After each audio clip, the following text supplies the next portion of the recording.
So why are we here today? So we are here to talk about Agile and OCM. So what is OCM, you might ask? Organizational Change Management. So let's dig in without further ado.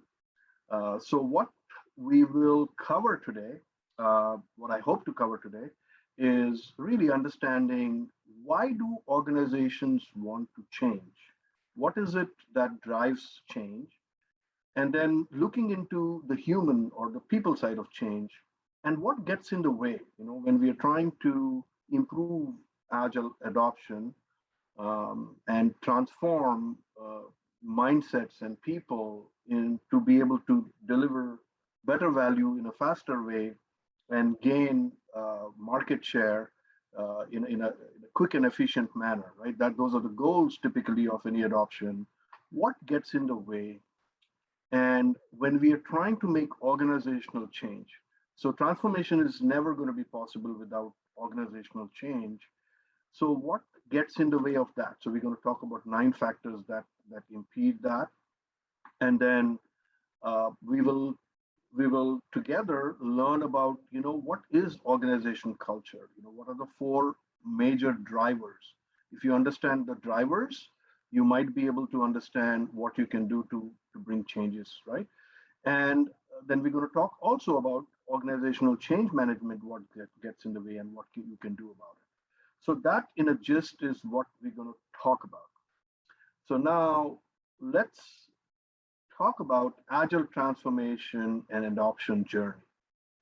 So a lot of organizations don't get this right because a lot of people think that it is going to be easy, or they do it for the wrong reasons, or they don't really understand what role they have to play in that.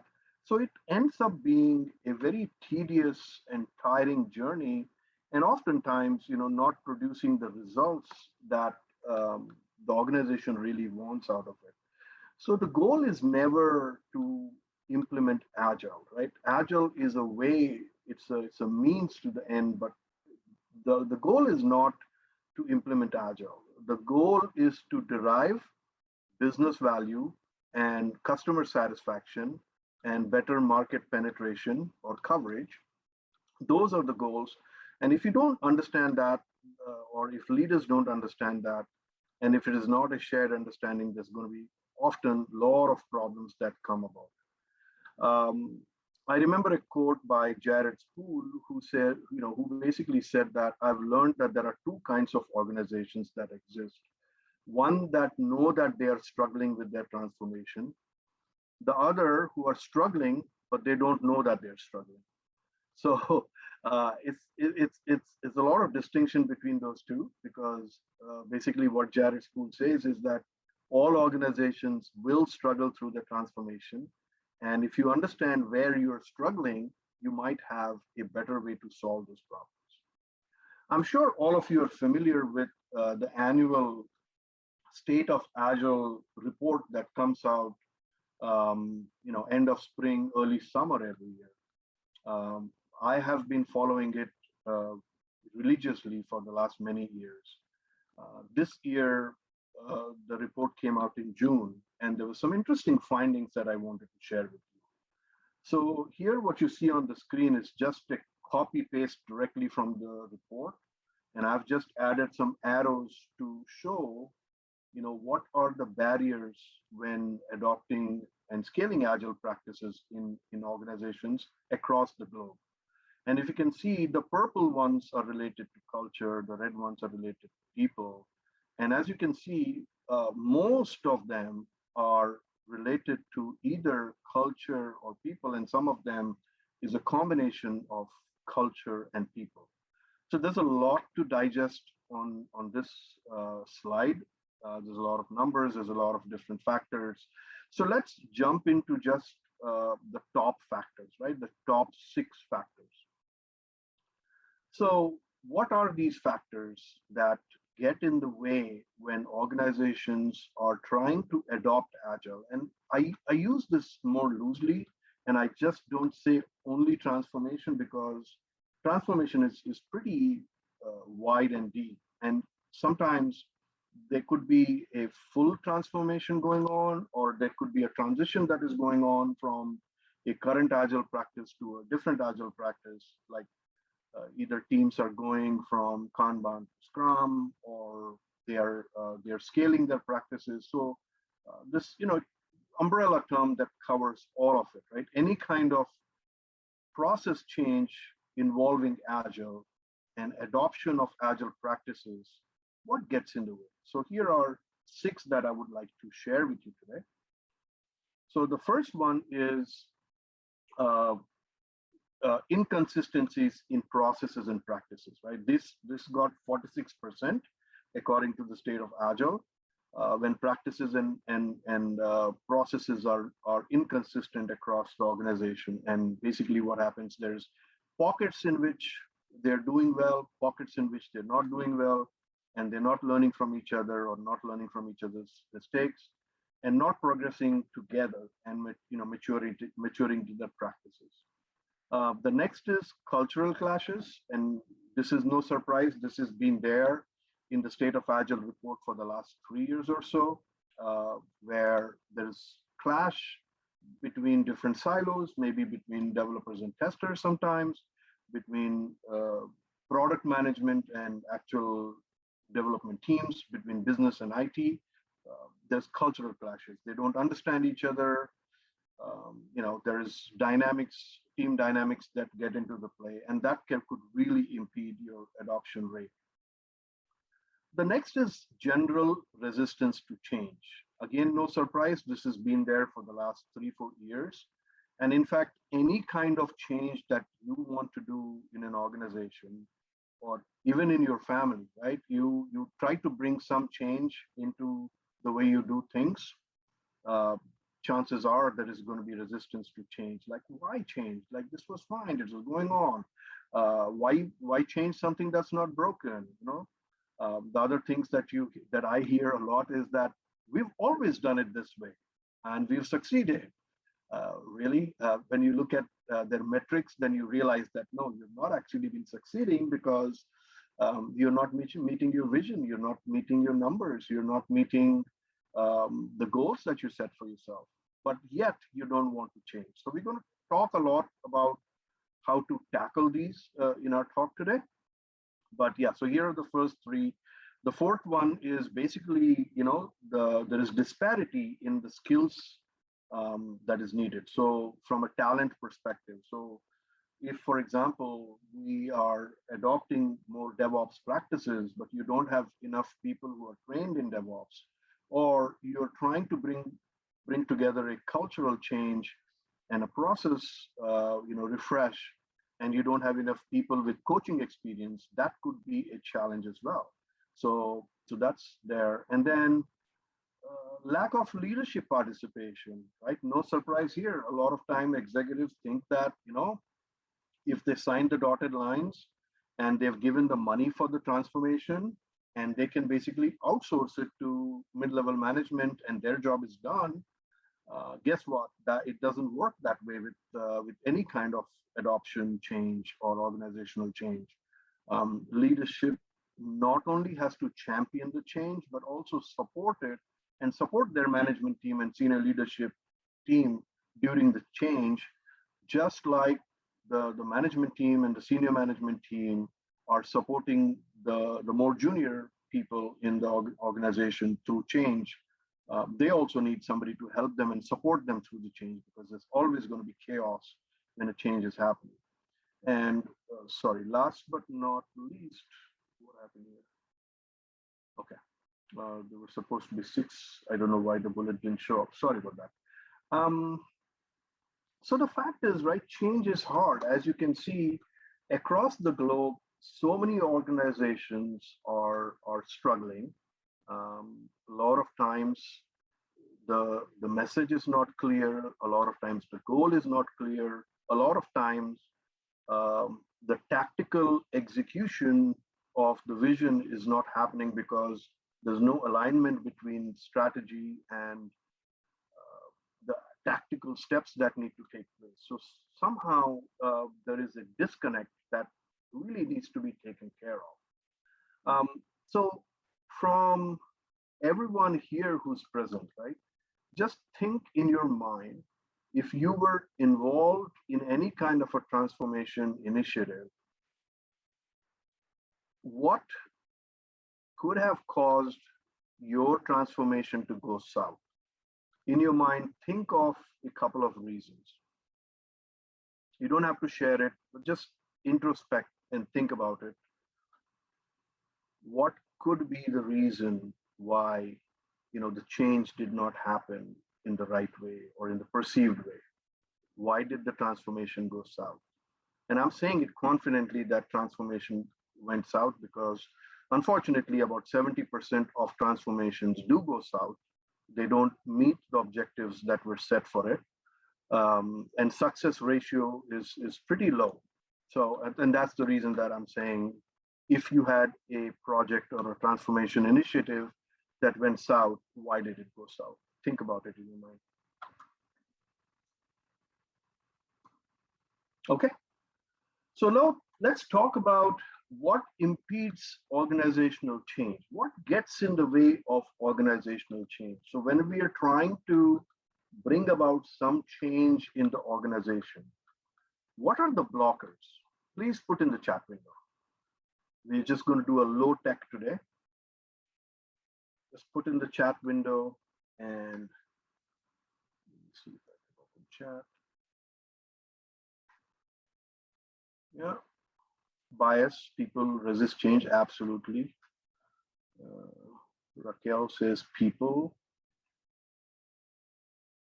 Why and what? Yes, why is so important. Yeah, absolutely. Maureen says resources. Maureen, by resources, do you mean human resources or do you mean other things that are needed? Removal of power. Yeah, so there is a big perception when people are coming from more traditional ways of developing software to Agile. They feel that their power is gone now because it's more empowered. The teams are more empowered, and that could really sometimes turn off middle management people. They feel that their power is gone. Absolutely great. Absence of leadership, says Sudha, driven by client demands, not business demands. Okay, there is a big distinction. So you're just focused on a couple of clients and you're not looking at the wide spectrum, according to Samantha. All right, great points. Challenge in translating the change to all the teams. Absolutely, so much is lost in translation. Yeah, so not being incentivized, says Michelle, good. Siloed prioritization, same 6 people on all. Yeah, good point. Excellent. All right, so thank you for sharing. So I have here in the next slide 9 impediments that I have found based on my own hands-on experience with transformation and organizational change, that I have been involved with 3 federal agencies and 2 organizations. So I went through the transformation and organizational change, and these are the 9 based on my experience, and some of it was also from research and things that I've learned when I've presented this in other places.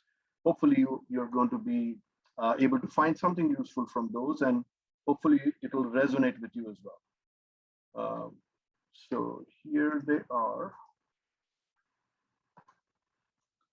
I'm not going to read all of them. If you want to take a screenshot, please feel free to do that. We will be sharing the slides.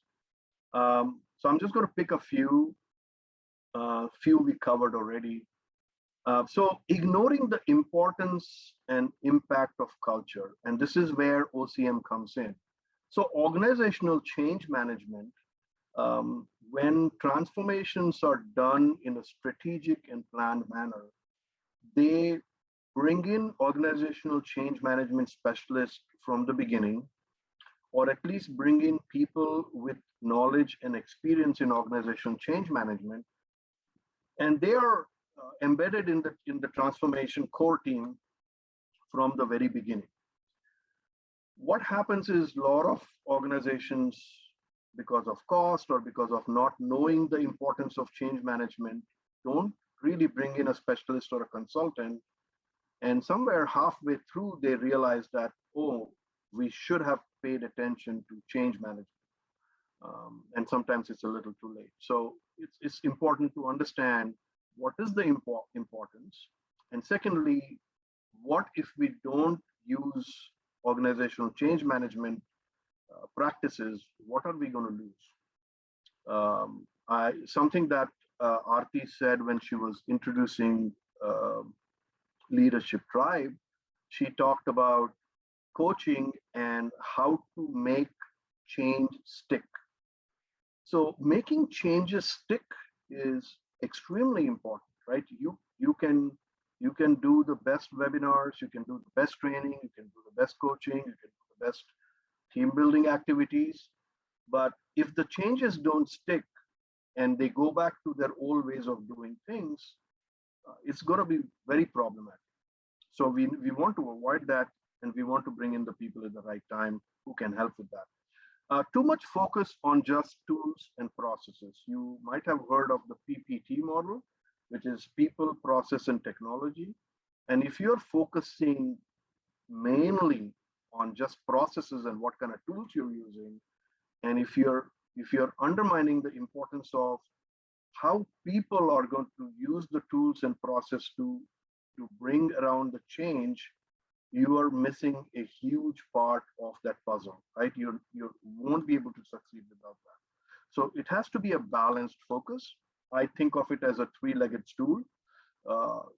If one leg is shorter than the others, you're going to topple.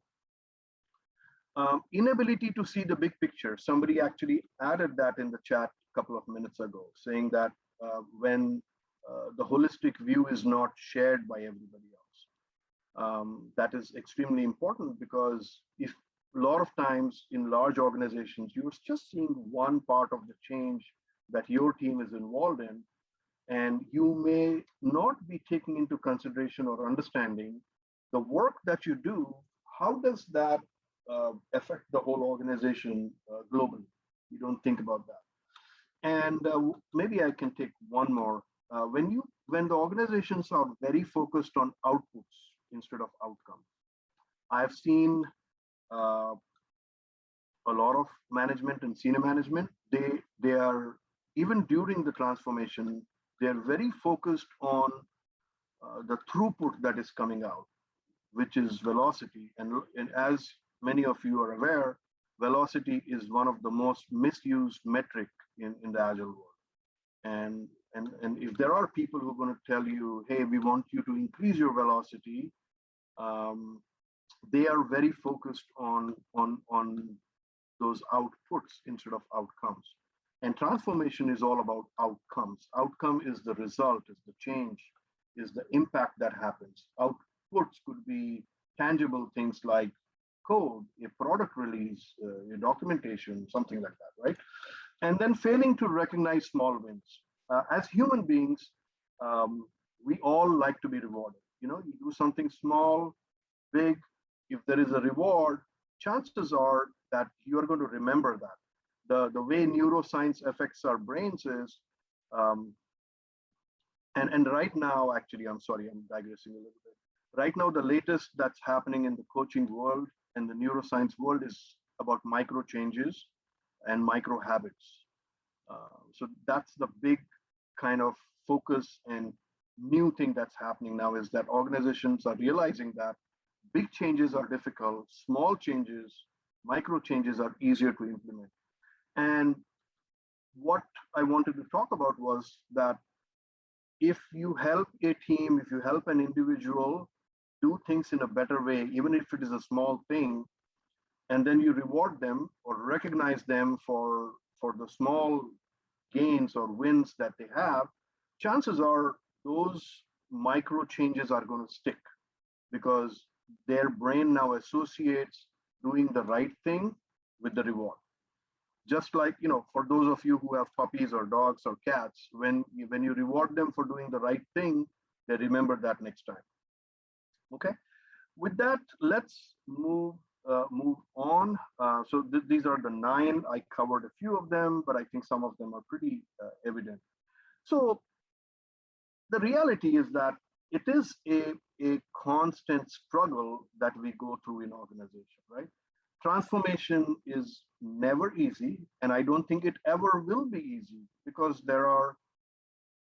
it's very dynamic. There are too many things that are in play. A lot of things are unexpected. You cannot plan for everything. And if you plan for everything, it's never going to happen according to plan, right? That's Murphy's Law, or I like to call it Murthy's Law. Um, anything that can go wrong will go wrong. So you cannot really plan for everything because at the end of the day, right, we operate in what is called a VUCA world. You're familiar with the word VUCA, which basically is there is a lot of volatility, which is dynamic changes that are happening. Um, Not everything is clear right from the beginning. There are so many things which are unknown and uncertain. Definitely with any kind of change management and transformation, you just cannot know everything that's going to happen, 1 month from now, sometimes even 1 week from now. And there is a lot of complexity. So what is complexity? There are so many uh, parts of the organizations that are going through the transformation. Most organizations, while they're going through transformation, they don't stop their operations. Their operations are still going on, and there are process changes that are happening. You're still having to make sure that your customers are happy. And sometimes you find yourself in the cusp between the old process and the new process, and that change is happening. And as a result, there is definitely a lot of complexity. Ambiguity. So in my mind, uncertainty and ambiguity kind of go hand in hand, but again, it's very nebulous, right? You don't really know what is meant by the change that we are trying to do and how exactly the results are going to come out. And we want to be able to resolve some of these things, right? As coaches, as leaders, as scrum masters, as product owners, as agilists who are part of the transformation, how do you change from VUCA to a better state of or a better environment where you can bring the changes? So here are a few things that you can do for volatility. Create that vision, help create that vision upfront, work with senior level executives and senior level management to make sure that the vision is clear and it's communicated. Create a better shared understanding. Understand that there is definitely going to be uncertainty. Uh, there's no such thing as over communicating when it comes to transformation. Examples are, maybe monthly newsletters, maybe town halls, um, having posters in different places about what the goals are so everybody understands. Um, and bringing clarity, right, would reduce complexity. So if, for example, there is if you can understand or think from the, wear the shoes of the people who are part of the workforce and think from their perspective, where is it that the complexities are coming, and then helping clarify some of that, right? Demystify some of that, giving them information as needed, having office hours where people can come in and ask questions, having FAQs listed somewhere that is constantly being updated based on the questions you're getting, can really help some of that. And just using the agile mindset can also help with agility as well. So hopefully this helps a little bit to know that we definitely operate in a VUCA world, but what can we do to reduce that? Everybody talks about VUCA, but we don't often talk about how do you shatter some of those pillars and move forward. So we talked about organizational change management, but how does that fit in with Agile? And I have talked about um, the importance of bringing in change consultants from the beginning, from the very get-go, involving them and making them part of your core transformation team. How do they help? And what is organizational change management's place in your agile implementation or transformation. So let's talk about that. So as I said, right, you have to bring change management personnel from the very beginning. And it is a specialized area of knowledge. It is like agile coaches, they are excellent in many areas, but change management is a specialized area. So most of the enterprise level coaches, they are trained, and a lot of the curriculum, and I think Leadership Tribe is going to talk about some of the courses they offer and where they cover enterprise agility. So part of enterprise agility is change management, wherein you are working with senior leadership, where you're working with the executives to not just get buy-in from them, but ensure that they are helping throughout the change management process, right? And integrating those things from the very beginning. The next is like, decentralizing decision making at the team level. In the traditional way of doing things, most of the decisions are taken by managers and above. What we want to do as part of the change management is to decentralize some of the common decisions that are made, some of the repetitive decisions that we are making, that should now come down to the team level. And as somebody pointed out, they are, stakeholders sometimes are not prepared for this kind of a change. They sometimes feel that their power is going away. They feel that their scope of control is going away. A lot of times, people who work in more traditional ways, like that authoritative, telling people what to do, they're not used to people doing things in their own way. So it takes a good amount of time for that adjustment to take in, and organization change management can help you with that. And then the last but not least, you should never forget who we are working for, right? We are working for our organizations, but end of the day, we are producing products and services that our end users can use so that our organizations can benefit from it financially, right? Any organization that is in the business, they're not in the business just because they like to be in business, right? They are in business and they like to be in business to generate financial benefits for that organization and also for the shareholders and employees of that organization. So how do you do that, right? You just cannot lose sight of that while you're making your process changes. In fact, you should think about any changes that you're making it from a perspective of how can we do this so that we can benefit our customer better. So organization change management helps with that as well.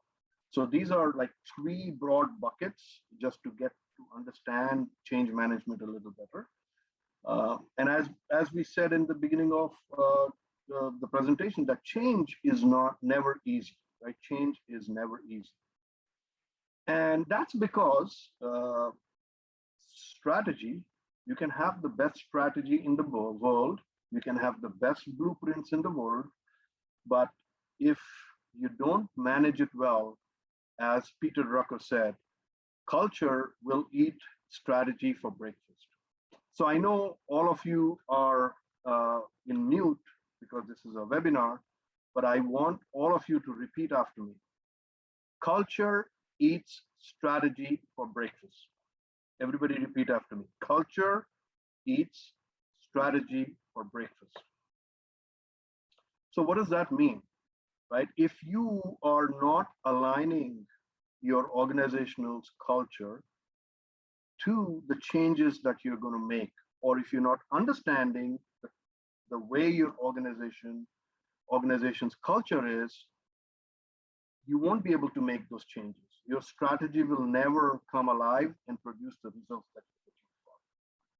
So now the big question is, what is culture?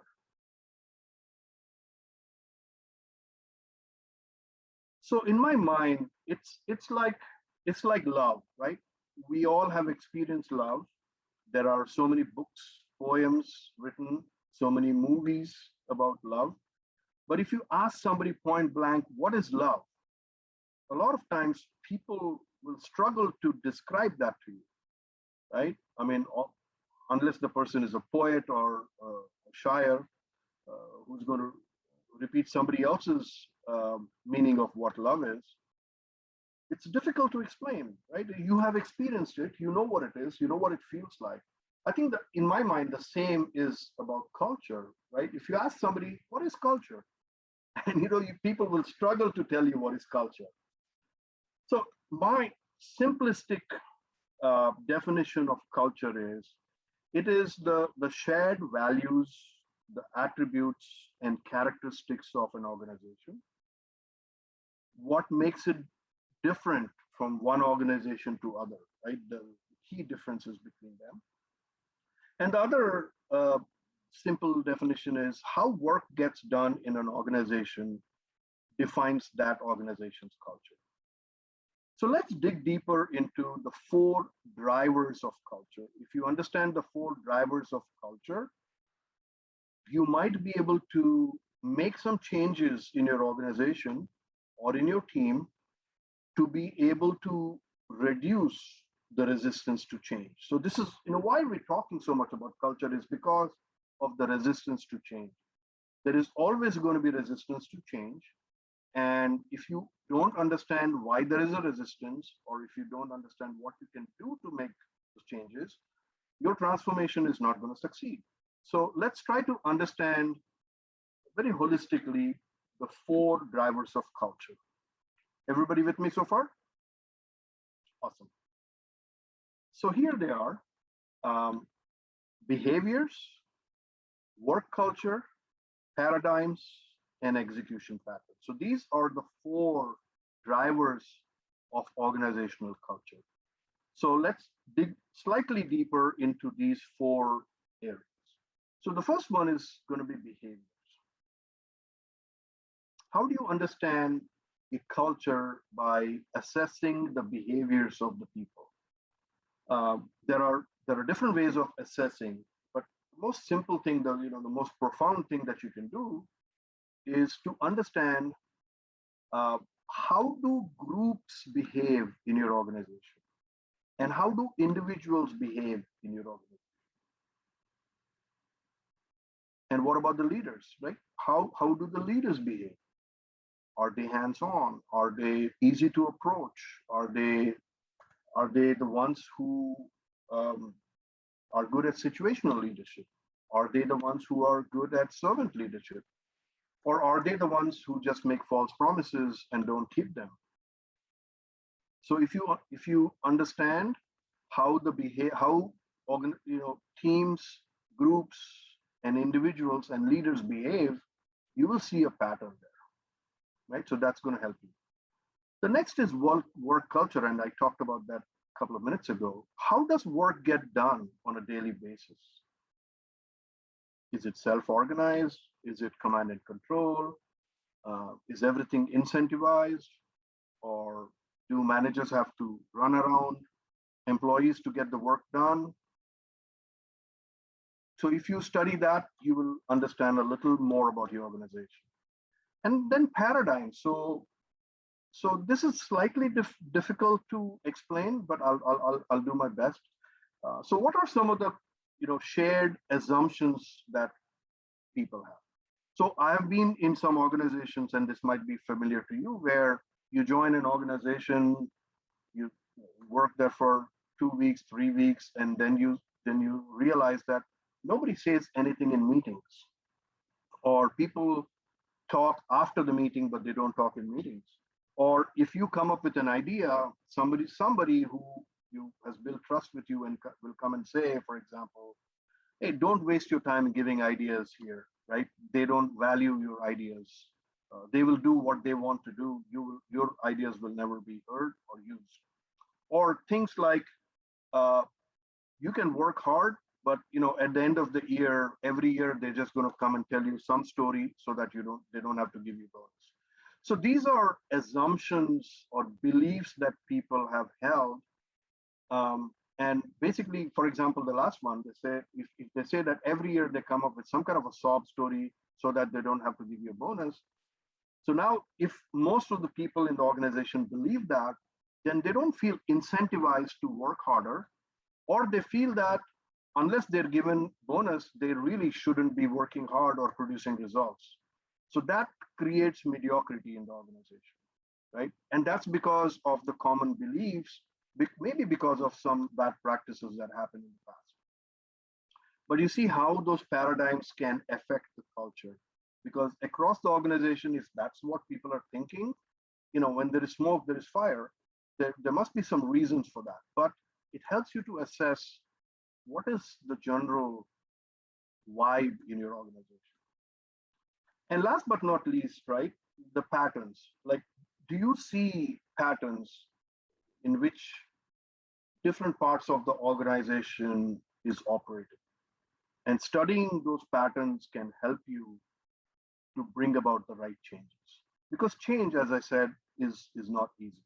So let's now look at the three phases of change. This is extremely important and very simple to understand.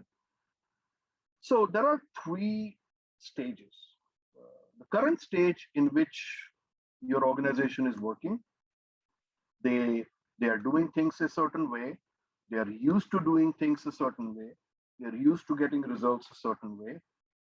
And the interesting thing is that people are very comfortable in that current state, right? It may not be perfect. In fact, it is not perfect. In fact, there are a lot of problems, but everybody's comfortable because they're just used to doing things that way. And nobody questions it, and life is good.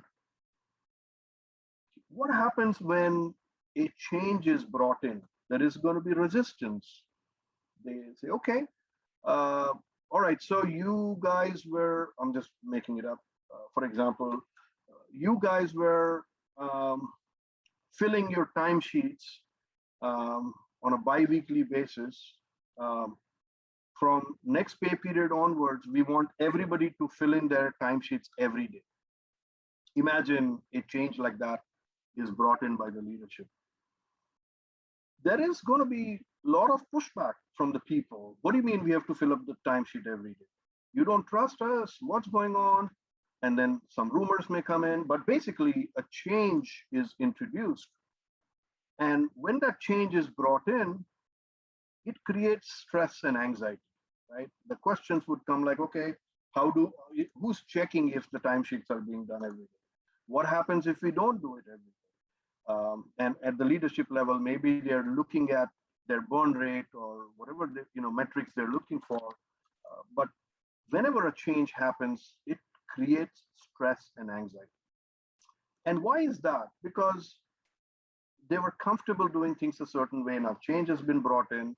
And then the future state, which is unknown. They don't really know what other changes are coming. A lot of times, leadership knows and may not have shared adequately, or sometimes they're experimenting, which is a good thing to do. But if you don't share with what expected outcomes are or what results they're looking for, there could be a problem. So now my question to you is, as somebody who is part of the team that is leading the change, what can you do to reduce the pain during this transition state? Right? The future state is unknown. The current state is comfortable. The journey from the gray box to the blue circle, that journey could be rough. So what can we do to reduce that pain? And if you think about it, right, you as leaders, you as agile practitioners who are helping to bring that change, think about how you can partner with the people who are uncertain. And I gave some examples of things we can do in the VUCA slide. So in a VUCA world, remember that you have a role to play to stabilize some of that anxiety, to de-stress them a little bit, help them to understand how they can go through this phase of change in a better way. So I think this is a very simplistic, high level kind of flow of change from current state to future state. I really like what is called a SATR model. This was developed by somebody by the name of Virginia Satter in the 1960s. And interesting fact is that Virginia Satter was a family therapist and an author. And this model was at that point created for her patients or for people to deal with unexpected changes that happen in life. But interestingly, this model became so popular, so easy to understand, that it is being used across the globe in different flavors. But this is the very essence, or this is the beginning of the change model, which is called SATR, but it's been adapted to so many different flavors. So let's talk a little about this, right? So very similar to what we talked about, you have the old status quo where it is going steady, and then some change is introduced, and then boom, there is going to be resistance. And what typically happens is that you will see a dip in the motivation. You will see a dip in engagement. You will see a dip in throughput. You will see a throughput of productivity. You will see a dip in a lot of things. And what happens after that is, after the dip, there is a time where that transition takes place. People start to realize why this change, what the change is, and then you will see that they will start incorporating new practices. And then over a period of time, the amount of time this transition or adoption takes differs from organization to organization and so many factors. But over a period of time, you can see that this dip that happened, it's also called a valley of despair in some other models. So this valley of despair, where people go into being unmotivated or demotivated, will now start to integrate new practices, new behaviors, new ways of doing things. And then that integration or process improvement continues. And then what you see is the new status quo, which actually is at a higher level than it was when they had started the transformation. So although a dip takes place, there is light in the end of the tunnel, and there's better productivity, better results at the end. So now let's talk about a few steps where you can take your organization's transformation and adoption journey, and how you can guide them through this change curve. There are quite a few sub bullets here, and in the interest of time, I won't go very deep into it, but I still want to give a good, I want to share some of the insights that I have gathered from my own experiences. So let's get started with that. So what happens in the old status quo and when the change is introduced? So first thing you need to do is to help your teams align at the leadership level, at the senior management level. Ensure that the roadmaps that you are creating are clear. They are articulated in a good way. They are practical, pragmatic, and ensure that the business side people and stakeholders understand that implementing Agile is not the goal. The goal is to produce better results, right? And get better outcomes for the organization. And then alignment to strategy. And one thing that I do want to add here is, this is the stage where you definitely want to make sure that somebody who's knowledgeable about change management is part of the core team. If you have enterprise level coaches who have that experience, awesome. Otherwise, even getting change management consultants is going to help. Next is, when the dip happens, when that chaos happens, or the valley of despair, that's when you have to help the organization, you have to help the teams unlearn certain things and learn new things, new behaviors, new processes, new ways of doing things, and then a focus on Kaizen, which is continuous improvement, right? So improvement is not a one-time deal, right? It's a continuous process. And then this is also the time to bring everybody to one shared understanding of agile processes that your organization has chosen to do. So this is the time where you should invest in training and coaching people. Coaching is extremely important because this is the time where coaching, mentoring, guiding your team members is going to be really, really effective and useful.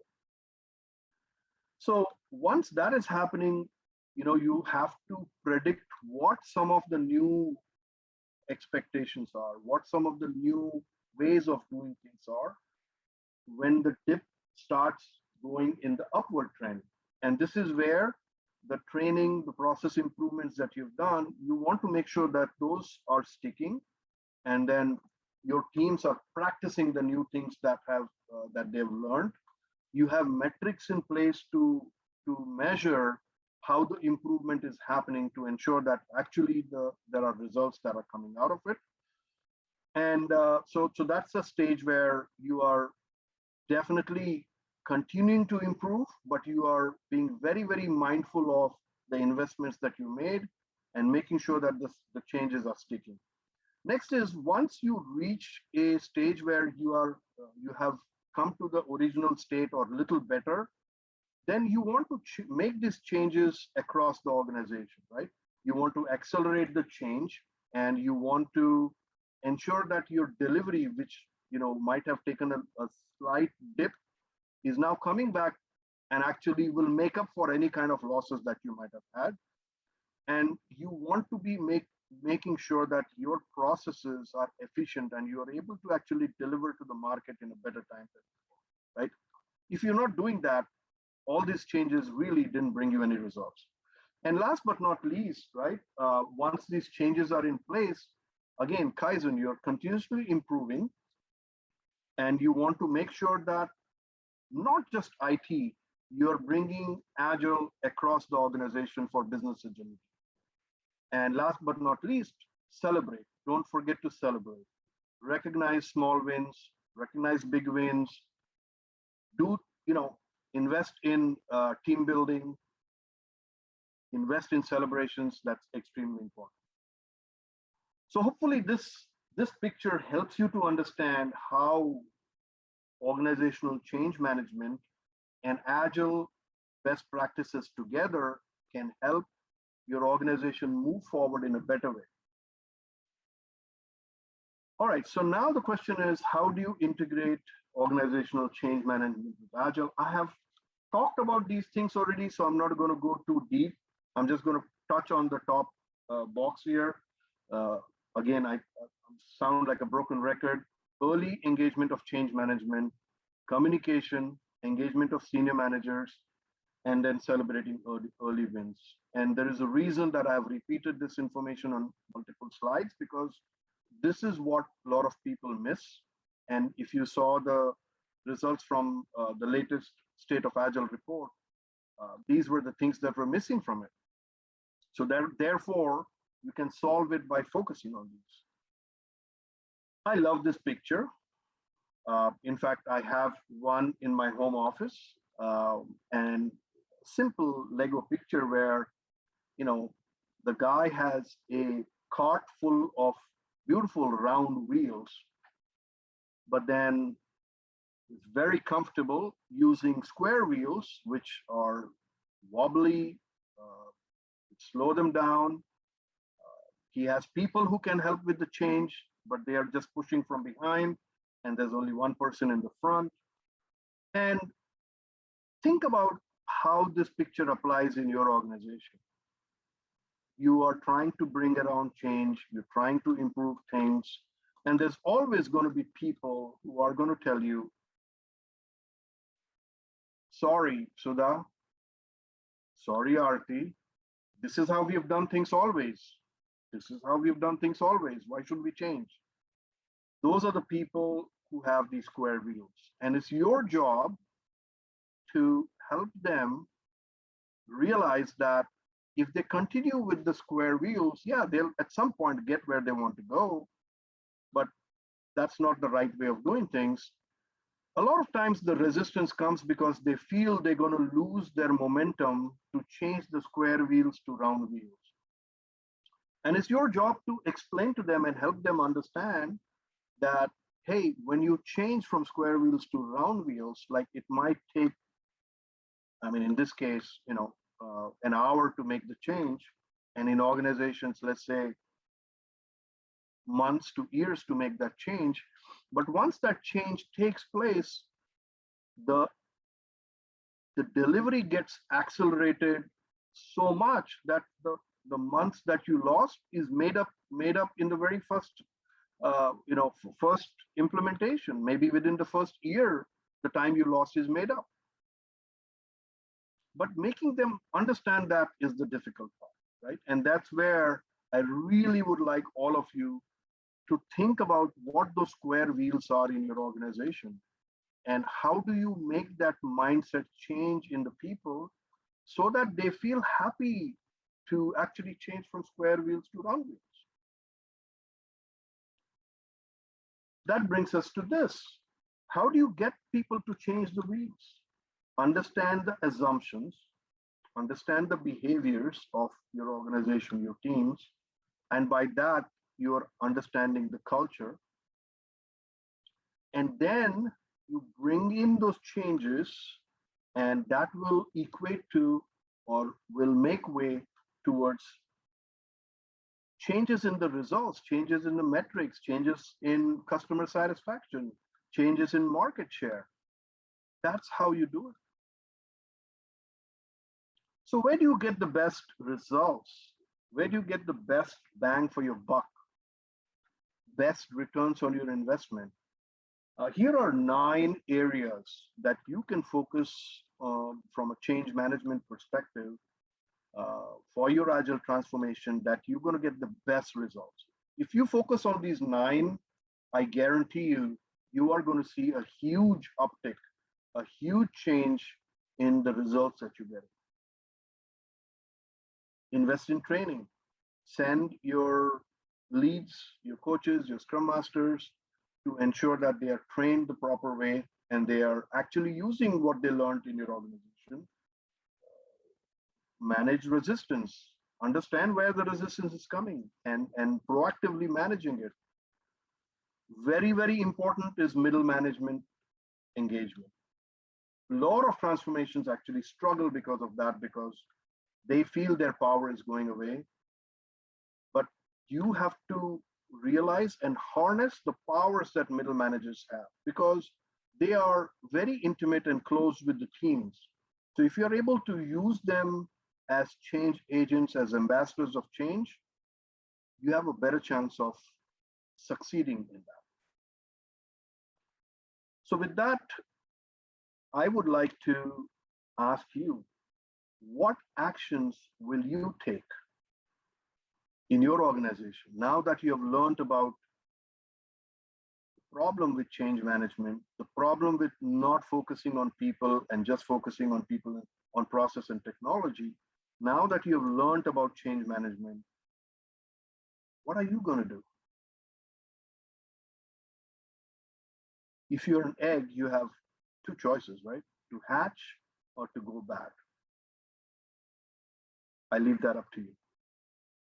Thank you so much. I hope you enjoyed the presentation.